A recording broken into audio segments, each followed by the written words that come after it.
Hello बच्चों, मैं स्मिता बिजलवान स्वागत करती हूँ आपका आईसीटी वर्चुअल क्लासरूम में। आशा करती हूँ आप सभी स्वस्थ होंगे और अच्छे से अपनी पढ़ाई कर रहे होंगे। बच्चों, आज हम पढ़ने जा रहे हैं क्लास 12 की केमिस्ट्री। हमारा समर कैंप चल रहा था तो हम बात कर रहे थे कुछ इम्पॉर्टेंट टॉपिक्स के बारे में जो काफ़ी ज़्यादा इम्पॉर्टेंट होते हैं। ठीक है, जिनको बच्चे जो ज़्यादातर भूल भी जाते हैं। तो हम पीरियोडिक टेबल के बारे में बात कर रहे थे, इसकी क्लासिफिकेशन के बारे में बात कर रहे थे और पीरियोडिसिटी के बारे में बात करेंगे, जो कि आपने क्लास 11th में भी पढ़ा होगा। ठीक, चलिए तो देख लेते हैं बच्चों लास्ट लेक्चर में क्या क्या पढ़ लिया ना, थोड़ा रिवाइज करके आगे चैप्टर को कंटिन्यू करते हैं। तो हमने बात की थी कि एलिमेंट को क्लासिफाई क्यों किया जाता है। एलिमेंट को क्लासिफाई इसीलिए किया जाता है ताकि उनकी स्टडी इजी हो सके, है ना, या स्टडी इजी हो सके यानी कि हम उनको इजीली स्टडी कर सके, है ना। ठीक है, हमारा ज्यादा टाइम वेस्ट ना हो, इसीलिए भी एलिमेंट को क्लासिफाई किया जाता है। ठीक है, और जो सिमिलर प्रॉपर्टीज वाले एलिमेंट है उन्हें एक साथ रखने से क्या होगा, एक टाइम पर हम सारे एलिमेंट को अच्छे से स्टडी कर सकते हैं। फिर हमने इनकी क्लासिफिकेशन की बात की तो अलग अलग साइंटिस्ट आए, अलग अलग केमिस्ट आए जिन्होंने अलग अलग क्लासिफिकेशन दिए। ठीक है, तो सबसे पहले एंटनी लेवोइसियर, तो जिन्होंने कहा मेटल्स और नॉन मेटल्स में क्लासिफाई किया, लेकिन मेटल्स और नॉन मेटल्स में क्लासिफाई करना इनफ नहीं था क्योंकि मेटलॉइड्स के लिए कोई प्लेस इन्होंने नहीं बताया। अब मेटल्स में भी हम ऐसे ही एलिमेंट्स को प्लेस नहीं कर सकते क्योंकि कुछ मेटल्स बहुत ज्यादा हाईली रिएक्टिव हैं, कुछ इतने हाईली रिएक्टिव नहीं है, इस वजह से।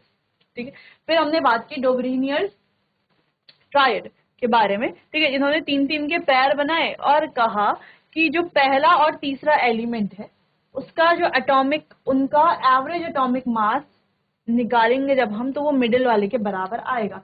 तो ऐसा तो हो रहा था, लेकिन कुछ एलिमेंट ऐसे थे जो इसको फॉलो नहीं कर पा रहे।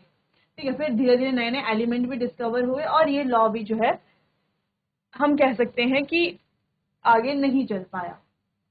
Next Newlands law of Octave, इन्होंने केमिस्ट्री और म्यूजिक दोनों चीजों को एकदम मिक्स कर दिया और इन्होंने ये जो कहा कि एवरी फर्स्ट एलिमेंट, उसकी जो प्रॉपर्टी है वो रिजेंबल करेगी एवरी एट्थ एलिमेंट से। और ऐसा हो भी रहा था, ऐसा हो भी रहा था कि फर्स्ट एलिमेंट की प्रॉपर्टी एट्थ एलिमेंट से मैच कर रही। लेकिन कैल्शियम के बाद ये प्रॉपर्टीज मैच करना बंद हो गया। यानी कैल्शियम तक तो मैच कर रही थी प्रॉपर्टीज, लेकिन कैल्शियम के बाद जो एलिमेंट्स इन्होंने अरेंज किए हुए थे वहां पर एलिमेंट, फर्स्ट एलिमेंट और एथ एलिमेंट की प्रॉपर्टी मैच नहीं कर रही थी, रिजेंबल नहीं कर रही थी और नए नए एलिमेंट भी डिस्कवर हो रहे थे, जिस वजह से यहाँ पर भी कई सारे ड्रॉबैक्स हमें देखने को मिलते हैं। ठीक, फिर बात की हमने उस समय की सबसे ज्यादा चलने वाली मेंडलिस पीरियोडिक टेबल। अभी पीरियोडिक टेबल इतनी सही थी उस टाइम। ठीक है, फिर काफी सारे डिफेक्ट, डिमेरिट्स या हम कह सकते हैं ड्रॉबैक्स इसके पता चले। ठीक है, लेकिन उस समय की ये काफी ज्यादा यूज किए जाने वाली उस समय की टेबल थी और इतनी अच्छी ये टेबल थी। मॉडर्न पीरियड टेबल अगर आप देखेंगे तो उससे काफी ज्यादा रिजेंबल भी ये करती है। इसकी वजह से जो ये साइंटिस्ट हैं दिमित्री मेंडलीव, इनके नाम पर एक एलिमेंट का नाम भी रखा है। ठीक है, तो वो एलिमेंट कौन सा है आप बहुत अच्छे से जानते हैं, क्लास 11 में हम पढ़ चुके हैं। नहीं जानते हैं तो आगे आगे जब हम चैप्टर पढ़ेंगे तो आपको समझ में आ जाएगा किस एलिमेंट की हम बात कर रहे थे। ठीक है, मेंडलीवियम एलिमेंट है। तो चलिए, तो इनकी पीरियोडिक टेबल जो इन्होंने दी थी उसका अगर हम बात करें तो उसके बारे में लास्ट लेक्चर में हमने काफी सारी चीजें पढ़ ली थी। कितने ग्रुप हैं, कितने पीरियड है, इन्होंने अपने पीरियड टेबल में काफी ज्यादा स्पेस छोड़े थे। स्पेस क्यों छोड़े थे कि जो एलिमेंट, नए एलिमेंट डिस्कवर होंगे, अब क्योंकि इन्हें पता था पहले से कि एलिमेंट तो डिस्कवर होते रहेंगे।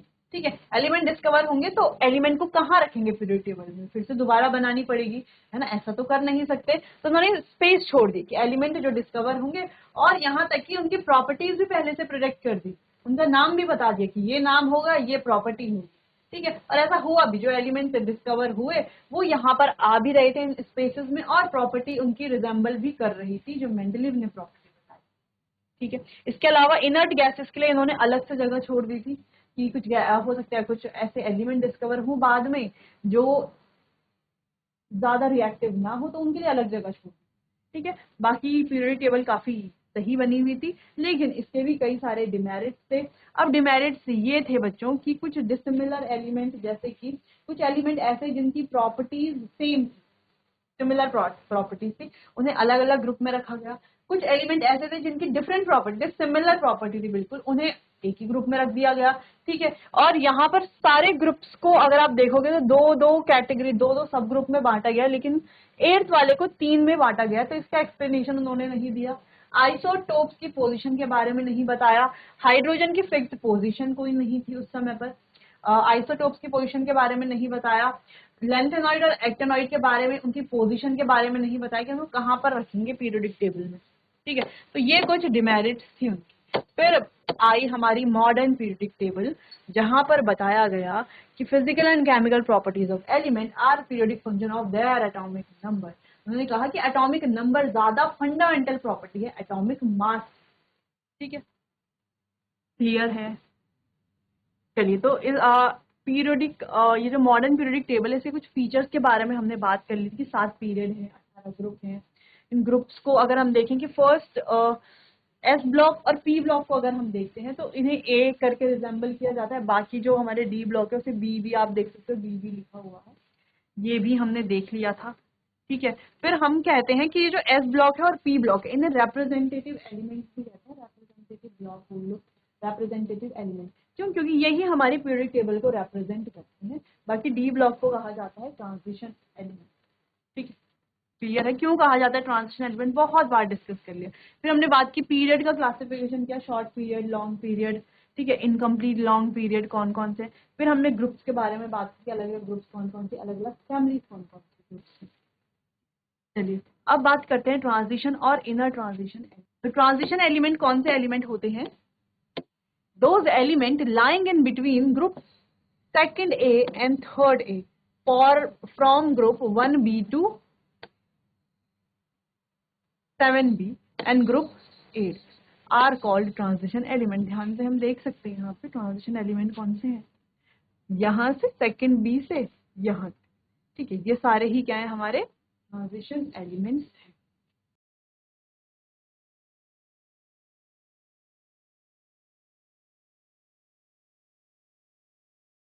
दे आर मेटल्स, ये सारे ही क्या है मेटल्स हैं, बिल्कुल ट्रांजिशन एलिमेंट क्या है मेटल्स है, और मेटल जैसी प्रॉपर्टी भी शो करते हैं। अगर इनके इलेक्ट्रॉनिक कॉन्फ़िगरेशन की बात करें तो n-1 d1 से लेके 10 तक और ns2 0 से, ठीक है। और ये हमने पहले भी पढ़ा हुआ है जब डी ब्लॉक में पढ़ रहे थे। फिर इनर ट्रांजिशन एलिमेंट की बात करते हैं। The 14 element from atomic number 58 to 71 are termed as lanthanoid. The element from atomic number 90 to 103 are known as actinoid. F block element या इनर ट्रांजिशन एलिमेंट कौन से हैं वो एलिमेंट? ये वाले, ठीक है, लेंथेनॉइड और एक्टेनॉइड इनर ट्रांजिशन एलिमेंट के अंदर है ना, ये 57 वाले में और इस वाले में 89 वाले में, ठीक है। इसीलिए इनर ट्रांजिशन एलिमेंट कहा जाता है। इलेक्ट्रॉनिक कॉन्फ़िगरेशन की बात करें तो n-2 f1 से 14, n-1 d 1 से 10 और ns 1 से 2, ये है इनकी इलेक्ट्रॉनिक कॉन्फ़िगरेशन। बाकी इन दोनों का अगर आप इतना डिटेल में नहीं भी देखोगे तो भी चलेगा, किस लिए? क्योंकि यहाँ पर डीएनएफ ब्लॉक तो आप पढ़ोगे ही क्लास 12 में, वहां पर आपको समझ में आ जाएगा अच्छे से। खैर समझ में आ भी रहा है क्योंकि डी ब्लॉक हम काफी पढ़ चुके हैं, डी ब्लॉक एलिमेंट्स के बारे में, बल्कि एफ ब्लॉक हमें स्टार्ट करना है जब हम सिलेबस पढ़ेंगे वहां पर, तो ठीक है। बाकी आप एक बार इसे देख लीजिए, नोट कर लीजिए। आगे बढ़ते हैं, बात करते हैं पीरियोडिक टेबल की, ठीक है, चूंकि हम कर ही रहे हैं। तो पीरियोडिक टेबल में अगर हम देखें तो जो फर्स्ट हमारा एस ब्लॉक, अच्छा इस ब्लॉक अगर ब्लॉक वाइज, तो ये दोनों क्या है हमारे एस ब्लॉक है। ये जो ट्रांजिशन मेटल लिखा गया है ये हमारे डी ब्लॉक, और ये जो हैलोजन नोबल गैसेस हैं ये हमारे पी ब्लॉक हैं, और ये जो लेंथेनॉइड एक्टेनॉइड लिखे गए हैं ये हमारे एफ ब्लॉक। तो ब्लॉक वाइज तो इस तरीके से आपको डिवाइड कर लेना है, ठीक है। अब ध्यान से देखना, अब हम बात करेंगे एल्केलाई मेटल्स। देखो ये जो फर्स्ट ग्रुप ये है एल्केलाई मेटल्स। अब एल्केलाई मेटल्स से समझ में तो आ रहा होगा, एल्केलाई यानी कि बेसिक ऑक्साइड ये बनाते हैं। अब alkaline earth metals, alkaline earth metals यानी कि है तो ये भी मेटल्स, लेकिन अर्थ क्रस्ट में पाए जाने वाले। कहाँ पाए जाते हैं? अर्थ क्रस्ट में,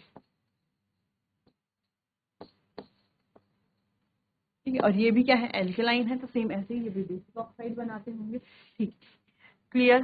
चलो फिर अब बात करते हैं, फिर पी ब्लॉक की बात करते हैं। तो यहाँ पर क्या है, boron family, carbon family, nitrogen family, oxygen family, fluorine family को हैलोजन कहा जाता है। और जो हमारे नोबल गैसेज होते हैं, ये जो लास्ट वाला ग्रुप है, इनर्ट गैसेस, क्या बोल सकते हैं इन्हें, इनर्ट,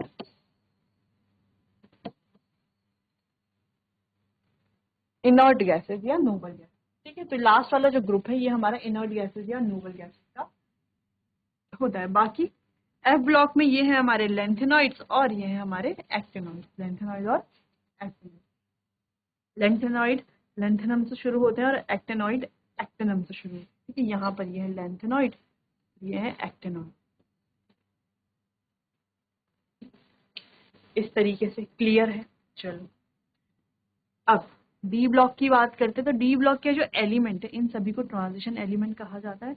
और ये जो ट्रांजिशन एलिमेंट के भी अंदर है, इनर ट्रांजिशन, ठीक है, बाकी सारे क्या है, ट्रांजिशन एलिमेंट हैं, लेकिन जिंक, कैडमियम और मरकरी को छोड़ करके ये ट्रांजिशन एलिमेंट नहीं। देखो है तो सारे ट्रांजिशन एलिमेंट ही, लेकिन जिंक, कैडमियम, मरकरी के बारे में हम चैप्टर में बात करेंगे। ट्रांजिशन एलिमेंट क्यों नहीं, इनकम्प्लीट डी सबशेल नहीं है इनका, इस वजह से ये क्या है, फुली फिल्ड होते हैं। तो इन्हें डी ब्लॉक एलिमेंट तो कहेंगे ही, लेकिन ट्रांजिशन एलिमेंट हम नहीं। ठीक है, देख लीजिए एक बार आप इसे, फिर आगे बढ़ते हैं। चलिए आगे बढ़ते हैं, बात करते हैं advantages of modern periodic table. Modern periodic table की क्या क्या एडवांटेज है। This is scientific classification because the atomic number is more fundamental property of an element than atomic mass. Atomic number ज्यादा fundamental property है atomic mass। ठीक है, in this law element are further classified into 4 major electronic blocks। तो इनको 5 और sorry 4 और block में classify किया जाता है। वो ब्लॉक कौन से हैं, जो कि हमने अभी देखे, एस, पी, डी और एफ ब्लॉक। ठीक है, which further helps to study the property of element more systematic. देखो पीरियोडिक टेबल तो बना दी, ठीक है, पीरियोडिक टेबल से हम अच्छे से स्टडी कर सकते हैं, लेकिन ये ब्लॉक बनाने से क्या फायदा हमारा हुआ कि हम और ज्यादा सिस्टमेटिकली स्टडी कर सकते हैं। केवल एस ब्लॉक एलिमेंट की स्टडी तो हम जब हायर क्लासेस में जाते हैं, 11th क्लास में है ही तो हम S block chapter, P block, D block, हालांकि वो चैप्टर अब सिलेबस से हटा दिए गए हैं, लेकिन पहले हमारे पास पी ब्लॉक, एस ब्लॉक, इस तरीके से अलग से पूरे चैप्टर हुआ करते थे। हालांकि डी और एफ ब्लॉक तो अभी भी सिलेबस में है, लेकिन फिर भी पी ब्लॉक हम क्लास 11th में थोड़ा बहुत पढ़ लेते हैं, और एस ब्लॉक एलिमेंट उनकी प्रॉपर्टीज भी हम थोड़ा बहुत पढ़ लेते हैं। ठीक है, चलो अगला है, it fix the position of hydrogen in group 1A। Hydrogen की पोजीशन फिक्स है because hydrogen is S block element. Hydrogen क्या है, एक एस ब्लॉक एलिमेंट है। It remove the anomalous pair of element, जैसे कि ये तो एनोमलस पेयर यहाँ पर क्या हो गए, रिमूव हो जाते हैं। कैसे, by arranging element on the basis of their atomic number, क्योंकि एटॉमिक नंबर के बेस पे हम इनको अरेंज कर रहे हैं, इस वजह से। अगला, since the element are arrange in increasing atomic number the position of isotopes is justified.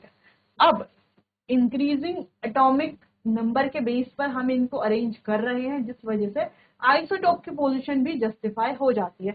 तो आप अगर हम यहाँ पर एडवांटेजेस की बात करें, क्या ये एडवांटेजेस मेंडलीव की पीरियोडिक टेबल की जो लिमिटेशंस थे उनको इम्प्रूव किया हुआ लग रहा है आपको?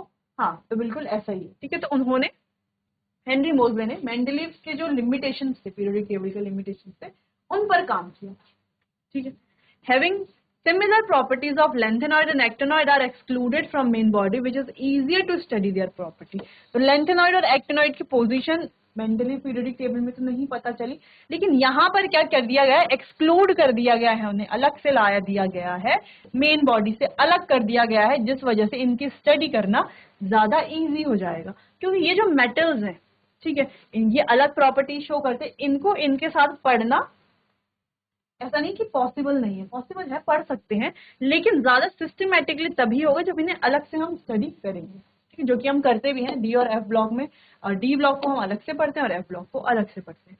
It give explanation for the periodicity of element and tells the reason why all element in the group having similar properties which differ between the group and period. तो ये एक्सप्लेनेशन देता है पीरियोडिसिटी ऑफ एलिमेंट्स में, और हमें बताता है कि क्यों सारे एलिमेंट सिमिलर ग्रुप, कौन से एलिमेंट हैं जिनकी सिमिलर प्रॉपर्टीज हैं, जिनके जो डिफर करते हैं ग्रुप में, जिनकी अलग प्रॉपर्टीज हैं। ठीक है, in the modern periodic table the metals and non metals and transition metal gases are separately placed in a specific location with a specific identity. तो मॉडर्न पीरियोडिक टेबल में metals, non metal, transition metals, gases सभी को अलग अलग separately place कर दिया गया with specific location और उनके स्पेसिफिक आइडेंटिटी के साथ। जैसे आप देखोगे इस वाले पोर्शन में आपको गैसेस भी देखने को मिलेंगी, नॉन मेटल भी मिलेंगी, यहाँ पर आपको ज्यादा हाईली रिएक्टिव मेटल्स मिलेंगे, यहाँ पर आपको ट्रांजिशन मेटल्स मिलेंगे। क्लियर है? ये कुछ एडवांटेजेस हैं और बहुत इंपॉर्टेंट भी है, नोट कीजिए।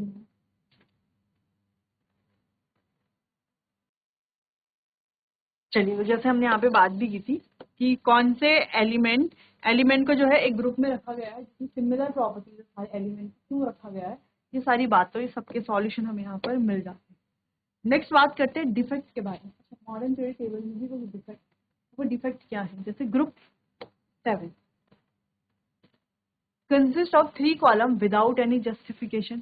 ठीक है, तो the location of helium amongst the p block element is not fully justified as its electronic configuration it to be in s block।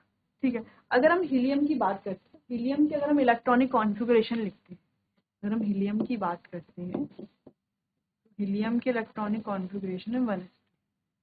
ठीक है, 1s2 जो कि होना चाहिए था एस ब्लॉक में, एल्कली अर्थ मेटल में की पोजीशन, लेकिन ये किसमें, हमारे जो लास्ट वाला ग्रुप है पी ब्लॉक में है ना, लास्ट पी ब्लॉक में है और लास्ट वाले ग्रुप में। ठीक है, इनर्ट गैसेस में। अब इसका रीजन भी खैर हमें पता है कि इनर्ट वाले ग्रुप में क्यों है, क्योंकि वो एक इनर्ट गैस है, हमें पता है, इसीलिए। चलिए, the exclusion of lanthanoid and actinoid from the main body table is still remains to be unsolved. और लैंथेनॉइड और एक्टिनॉइड को एक्सक्लूड क्यों किया गया है मेन बॉडी से, ये भी अभी अनसॉल्व्ड है। हालांकि इसके रीजन कई सारे हमें पता है, कई सारे कि उनकी अलग से स्टडी करने के लिए जो टेबल है उसकी जो मेन बॉडी है, वो उसका जो स्ट्रक्चर है वो खराब, उसका जो स्केलेटन है वो डिस्टर्ब ना हो, है ना, ऐसे टेढ़ा मेढ़ा सा लगेगा पीरियोडिक टेबल अगर हम इसको भी वहीं डाल देंगे। इसके बहुत सारे रीजंस इनके हैं। ठीक है, फिर भी आप इनको नोट कीजिए।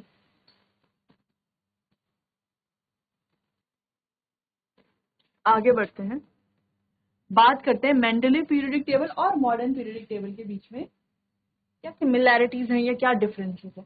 Element are arrange in the order of increasing atomic masses.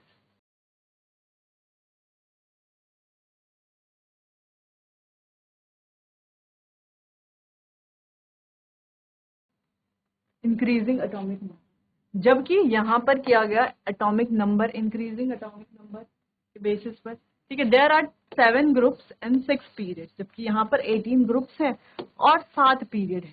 ठीक है, element having similar property were placed directly under one another. तो जिनकी सिमिलर प्रॉपर्टीज थी उन्हें सीधा एक साथ ही रख दिया गया, लेकिन यहाँ पर having the same valence shell are present in the same period while element having the same number of valence electron are present in the same group। यानी कि जिनमें same number of valence shells हैं, जिनमें same number of valence shell है उन्हें एक period में रखा गया, और जिनमें same number of valence electrons है उन्हें एक पीरियड में, उन्हें एक ग्रुप में रखा गया। ठीक है, द पोजीशन रखा गया कि नहीं रखा गया है ना, हम ग्रुप में, हम जब हम पीरियड की बात कर रहे हैं ना, तो सब में अगर हम पीरियड में 1 2 3 4 इस तरीके से एलिमेंट्स है सारे एक पीरियड, सबके जो नंबर ऑफ शेल्स हैं वो क्या है, सेम ही है, इलेक्ट्रॉन कम ज्यादा हो रहे हैं। ठीक है, और ऐसी अगर हम ग्रुप की बात करें टॉप टू बॉटम जब हम जाते हैं तो नंबर ऑफ शेल्स क्या होती हैं, बढ़ती हैं, लेकिन वैलेंस इलेक्ट्रॉन की अगर हम बात करें तो वैलेंस इलेक्ट्रॉन सेम ही रहते हैं। तो ग्रुप है और वो पीरियड है। The position of hydrogen could not be explain, तो हाइड्रोजन की पोजीशन एक्सप्लेन नहीं थी। Hydrogen is placed above alkali metals, और यहाँ पर हाइड्रोजन की फिक्स पोजीशन बना दी गई एल्कलाई मेटल्स के ऊपर, इन्हें प्लेस कर दिया गया।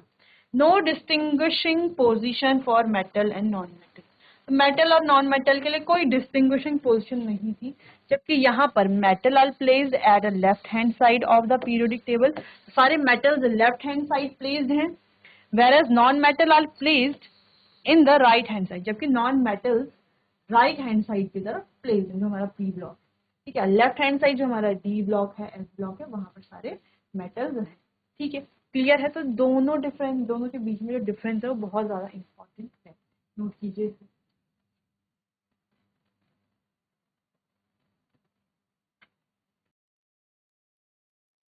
आगे बढ़ते हैं, चलिए। आप यहाँ पर देख सकते हैं पीरियोडिक टेबल इस तरीके से, ये हमारे सारे एलिमेंट, ये हमारा एस ब्लॉक, ये हमारा यहाँ से यहाँ तक पी ब्लॉक, ये रहा हमारा डी ब्लॉक ट्रांजिशन एलिमेंट्स, ये हमारा एफ ब्लॉक, ठीक है।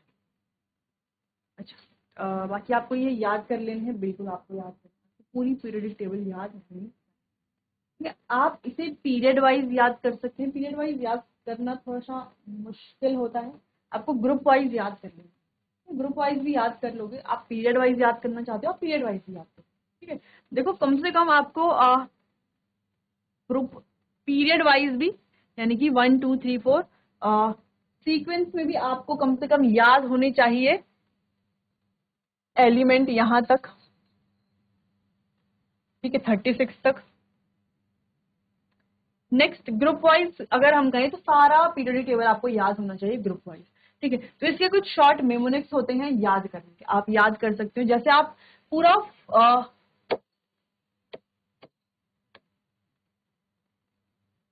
एल्केलाई अर्थ मेटल को याद कर सकते हैं आप, हीरा लीना की रब से फरियाद, जो हमने चैप्टर शुरू किया था उसको याद कर लिया है ना, आपको याद भी हो गया होगा।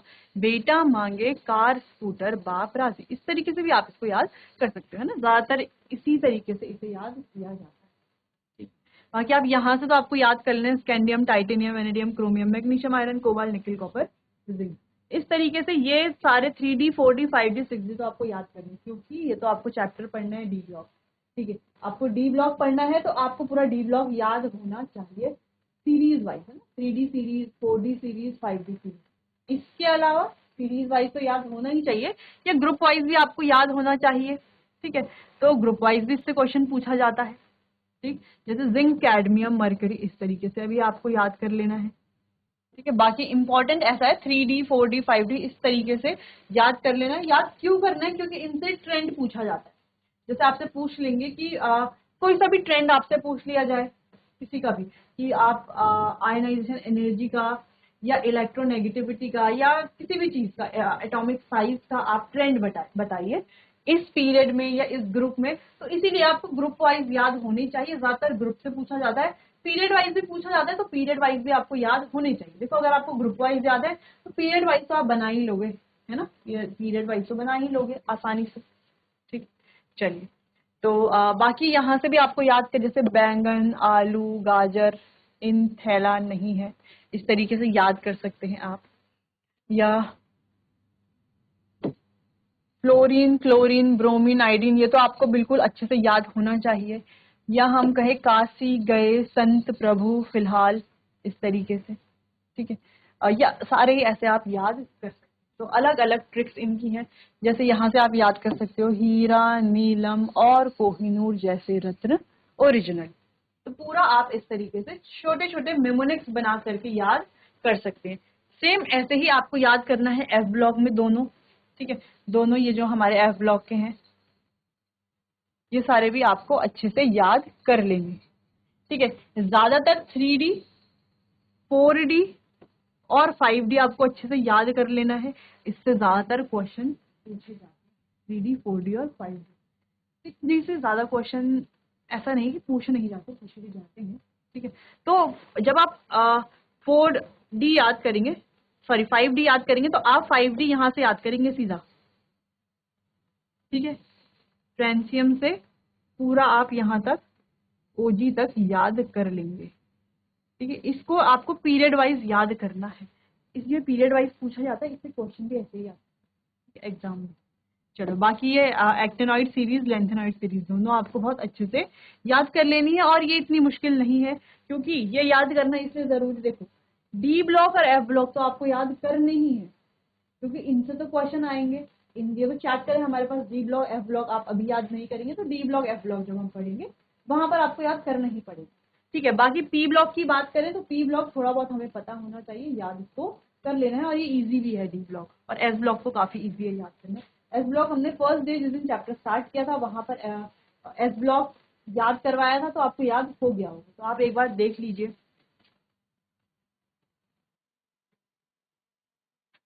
चलिए आगे बढ़ते हैं, बाकी ये तो ठीक है ना, S block, D block, P block और एफ ब्लॉक। तो या ये 3D 4D 5D 6D इस तरीके से बोला जाता है। ये है 2P 3P 4P 5P और 6P। ठीक है, बाकी ये हमारे 1S 2S इस तरीके से पूरे 7S तक, 4S 4F और 5F, क्योंकि 4 और 5 में ही आ रहे हैं, F4 और 5 में आता है। ठीक है, जब हम इलेक्ट्रॉनिक कॉन्फ़िगरेशन देखेंगे तो समझ में आ जाएगा 4F 5F क्यों लिखा हुआ है। ठीक है, चलिए S block element block wise थोड़ा बहुत इनकी कैरेक्टरिस्टिक्स को पढ़ लेते हैं। ठीक है, वैसे एस ब्लॉक की कैरेक्टरिस्टिक्स हम पढ़ चुके हैं स्टार्टिंग में ही, थोड़ा और देख लेते हैं। In this block element last electron enter in NS orbital. तो यहाँ पर एनएस ऑर्बिटल में लास्ट इलेक्ट्रॉन एंटर होता है, एक NS1 में और NS2। ये जो हमारे एल्कलाई मेटल है NS1 में इनका इलेक्ट्रॉन एंटर होता है, और जो हमारे एल्कलाई अर्थ मेटल है उनका NS2 में। ठीक है, S block element lie in the extreme left of the periodic table, extreme left में है, दिख रहा है। ठीक, element of group 1A 2A belong to this block. हम जानते हैं कौन यहाँ से बिलोंग करता है, इलेक्ट्रॉनिक कॉन्फ़िगरेशन ऑफ NS1 और NS2 है। ठीक है, NS में है NS1 और NS2। ठीक, configuration 1A is NS1, 1A की 1S1 होती है यानी कि एल्कलाई मेटल्स की, और एल्कलाई अर्थ मेटल की NS2। ये इलेक्ट्रोपॉजिटिव होते हैं, वैलेंसी +1 और +2 होती है। ठीक है, ऑक्सीडेशन स्टेट भी +1 +2, तो ज्यादा ऑक्सीडेशन स्टेट ये शो नहीं करते हैं। दे फॉर्म बेसिक ऑक्साइड, अब जैसे इनका नाम ही है alkaline metal, alkaline earth metal, तो बेसिक ऑक्साइड ये फॉर्म करते हैं। And their hydroxide are basic in nature, और इनके हाइड्रो ऑक्साइड भी बेसिक नेचर के होते हैं। They impart characteristic colour to the flame, they have low ionization potential, they are solid at room temperature, they are good reducing agent। तो कुछ छोटी छोटी चीजें हैं इनके बारे में कि अच्छे reducing agent हैं, सॉलिड होते हैं रूम टेम्परेचर पर, इनका आयनाइजेशन पोटेंशियल क्या है, कम है, और impart characteristic colour to the flame. ठीक, तो बाकी अगर हम सीजियम की बात करें तो ये तो लिक्विड ही होता है, अबव 35 डिग्री सेल्सियस, को हाथ में डालेंगे तो ये मेल्ट होने लगता है। बाकी ये हाईली रिएक्टिव भी होते हैं, सोडियम हाईली रिएक्टिव ये नोट कीजिए इतना। आगे बढ़ते हैं, पी ब्लॉक की बात करते हैं। ठीक है, लास्ट इलेक्ट्रॉन पी ऑर्बिटल में एंटर करता है, इसीलिए पी ब्लॉक भी बोल रहे हैं हम। Element lie on the extreme right, तो ये एक्सट्रीम राइट पे लाई करते हैं, ये हम जानते हैं, सबसे किनारे की तरफ है ना, राइट की तरफ होते हैं। नेक्स्ट आप देख सकते हैं इनमें कौन कौन से ग्रुप हैं। वैलेंस इलेक्ट्रॉन कॉन्फ़िगरेशन की बात करें तो NS2 Np126। ठीक है, ये है। P block element are some non metals, metalloids and inert gases. तो कुछ यहाँ पर नॉन मेटल्स हैं, ज्यादातर नॉन मेटल्स हैं, मेटेलॉइड्स भी हैं और इनर्ट गैसेस भी हैं। इनकी वैलेंसी जो है वेरी करती है, आप देख सकते हैं वैलेंसी को, दे है वेरिएबल, और इनके पास वेरिएबल ऑक्सीडेशन स्टेट्स होती हैं। ये एसिडिक ऑक्साइड फॉर्म करते हैं, क्या फॉर्म करते हैं, acidic oxide. Generally non metals acidic oxide form करते हैं, और जो मेटल्स होते हैं वो बेसिक ऑक्साइड फॉर्म करते हैं। ठीक है, चलो तो ये नॉन मेटल्स हैं ज्यादातर, तो एसिडिक ऑक्साइड फॉर्म करते हैं। Most P block element are electronegative in nature, metals electropositive होते हैं, ये होते हैं electronegative in nature. Generally they form covalent compound, halogen form salt with alkali metals.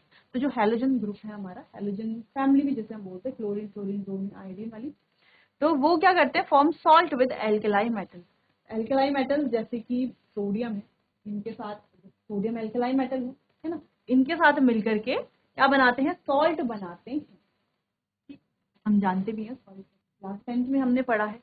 They have high ionization potential, high ionization potential होता है, और ये room temperature पर सॉलिड भी होते हैं जैसे कार्बन सल्फर है, लिक्विड भी होते हैं जैसे ब्रोमीन है, और गैसेस भी होते हैं जैसे नाइट्रोजन ऑक्सीजन है। At room temperature. ब्रोमीन क्या होता है, लिक्विड होता है, ठीक है, लिक्विड इसलिए बोल रहे हैं, ब्रोमीन एक्सेप्शनल केस है, वही लिक्विड होता है, ठीक है, क्लियर। चलिए, तो ये है पी ब्लॉक की कहानी। पी ब्लॉक के कैरेक्टरिस्टिक्स पहले हम इनको प्रॉपर्टीज कहेंगे, नोट कर लीजिए। तो चलिए बच्चों, आज हमने एस ब्लॉक पी ब्लॉक के बारे में बात की, मेंडलेव की पीरियोडिक टेबल के लिमिटेशन देखे, मॉडर्न पीरियोडिक टेबल के एडवांटेजेस देखे, दोनों के बीच में मेंडलेव पीरियोडिक टेबल और मॉडर्न पीरियोडिक टेबल के बीच में क्या डिफरेंस है इसके बारे में बात, एस ब्लॉक और पी ब्लॉक एलिमेंट्स की प्रॉपर्टी कहें या कैरेक्टरिस्टिक्स कहें, इनके बारे में बात। तो चलिए बच्चों, आज के लिए बस इतना ही, मिलते हैं अपने आने वाले अगले सेशन में, तब तक के लिए आपको बहुत धन्यवाद।